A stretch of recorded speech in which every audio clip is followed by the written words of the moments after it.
wasiiru dowlaha wasaaradda arrimaha gudaha federaalka iyo dimuqraadiyiinta dowladda Puntland Maxamed Axmed Kulan ayaa maanta xilka u kala wareejiyay gudoomiyihii hore ee golaha deegaanka degmada Badhan Axmed Maxamed Timir iyo gudoomiyaha cusub ee ahna duqa degmada Badhan dhawaan la doortay Cawad Cali Xiiri. Munaasabadda xil wareejinta maamulka degmada Badhan oo ka qabsoontay howlka dowladda hoose ee degmada Badhan waxaa ka soo qayb galay gudoomiyaha gobolka Sanaag Saciid Wadmaax Jaamac, gudoomiyaha ku-xigeenka gobolka Sanaag, taliyaha qaybta booliska ee gobolka, taliyaha aagga ee ciidamada daraawiishta, agaasimaha jaamacadda ummadda Soomaaliyeed faraca Puntland, isduwayaasha wasaaradaha qaar, nabadoono, waxgarad, haween iyo bulshooyin kale oo aad u tiro badan. Gudoomiyihii hore ee golaha deegaanka degmada Badhan Axmed Maxamed Timir oo ka warbixiyay waxyaabihii qabsoomay muddadii uu maamulayay dowladda hoose ee degmada ka gadaal.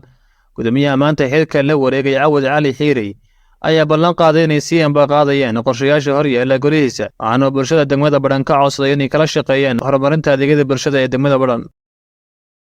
intaas kadib nabadoono cuqaali iyo qaar ka mid ah mas'uuliyiinta ka soo qayb gashay munaasabadda oo maamulkii hore ee degmada uga mahad celiyay waxyaabihii uu qabsoomay ayaa maamulka cusub ee xilka la wareegay kula dardaarmay dardargelinta adeegyada dowladda ee cashuurtu ay qayb ka tahay.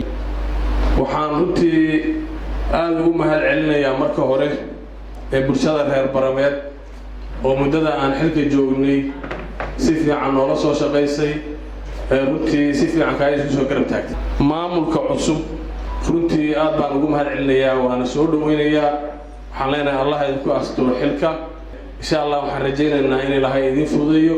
bulshada reer Barameed waxaan rajaynaynaa oo runtii ka codsanaynaa inay la shaqeeyaan maamulka cusub, inay maaragtay isgarab taagaan.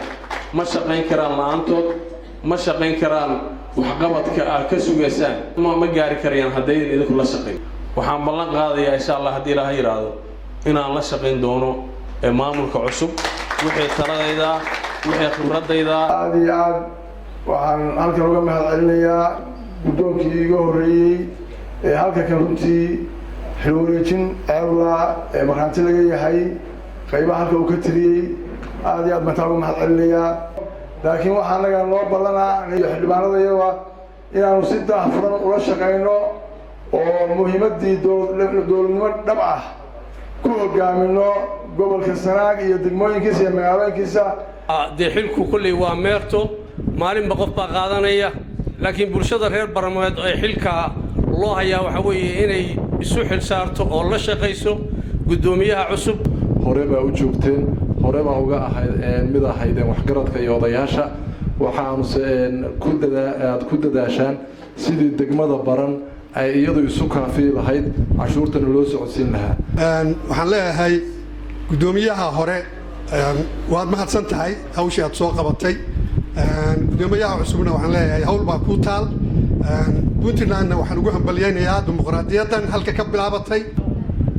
waxaan kaloo ku faraxsanahay 30 degmo oo dimuqraadiyaddu ka hirgashay oo qof iyo cod lagu doortay konsolkooda iyo maaragtay maamulka inaan maqraanti ka noqono oo riyadii noo rumoodo oo aan fariisana waa ku faraxsana. kuwan dambe waxay kala wareegayna waa rajaynaynaa insha Allah inay si badan u qabtaaniin wax badanna ka shaqeeyaan. shaqo badan baa idin taalla, fursad fiican baa ku soo beegateen oo maalinba heer bay ahaan jirtay. heerkii maamulka hore ku qabtay heer ka sii hooseeyo oo aan wax badan jirin oo xarumahan jirin baa jiray. waxaan leenahay xubno badan iyo dhiig cusub oo hadda ku soo kordhay oo ku jiraan golaha deegaanka.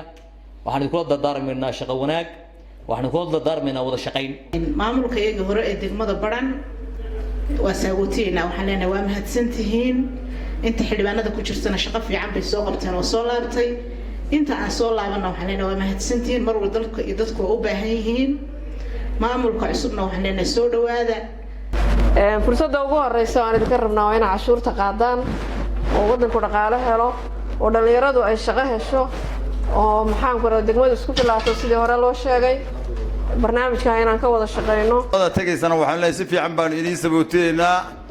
khayr Allah idin siiyo, wixii aad qabateena Ilaahay ajar ha idinka siiyo, wixii aad naga khaladeena way idinka cafiyeena. iyaga intaasaan leeyahay. qolada cusub waxaan leeyahay waynu soo dhaweynaynaa, gacmo furan waaynu dooranay, codkayga baanu idinku dooranay, waana in la shaqaynaynaa. waxay la tahay ama waa in mahadin doonaa ama fartayada eednay baanu oran doonaa. waxa weeyaan gudoomiyaha cusub waa soo dhaweynaynaa. waxaanu diyaar u nahay inaanu la shaqayno shaqada dadweynuhu xaqiiqadii la rabaa qofkii cashuurta bixiyaana waa taageero weeye kii diidana waa la dagaalamo weeye waxa weeye haddayna cashuurta bixin waxbaynu hagaagi maayaan amnigeenu sugmi maayo qurux yeelan maayo wadooyinku qurux yeelan maayaan dadweynaha reer Baramood cashuurta haddii ay bixiyaan anigu waxaan hubaa in degmada wax badan ay iska bedeli karaan hadday tahay xag amni hadday tahay xag iftiin hadday tahay xag cagaarin hadday tahay xagii jidadka iyo nadaafadda iyo caafimaadka iyo dac walba maxaa laga filayaa guddoonka cusub ee la doortay waxaa laga filayaa isku haynta xildhibaanada dawladda hoose iyo tuulooyinka iyo bulshada oo dhan iyaga ayaa laga filayaa sidii ay dhammaantood isugu hayn lahaayeen gudoomiyaha gobolka Sanaag Siciid Badmaax Jaamac ayaa tilmaamay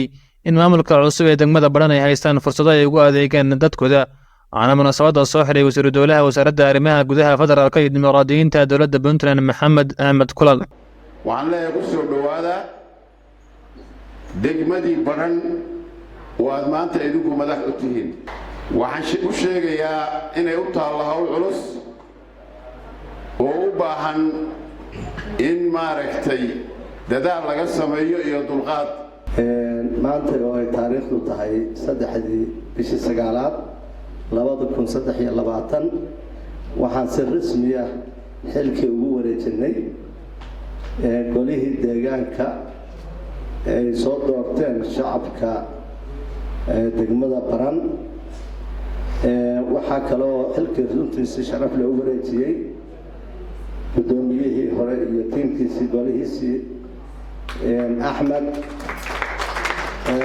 dhammaan waxay u dhaceen si waafaqsan nidaamka iyo dastuurka Puntland ugu dambeyntii gudoomiyaha cusub ee golaha deegaanka degmada Badhan ahna duqa degmada Badhan iyo ku-xigeenkiisa oo maanta si rasmi ah xilka uga wareegay maamulka hore ee degmada sida kala duwan ee dawladda hoose iyo waxyaabo ay ka kooban tahay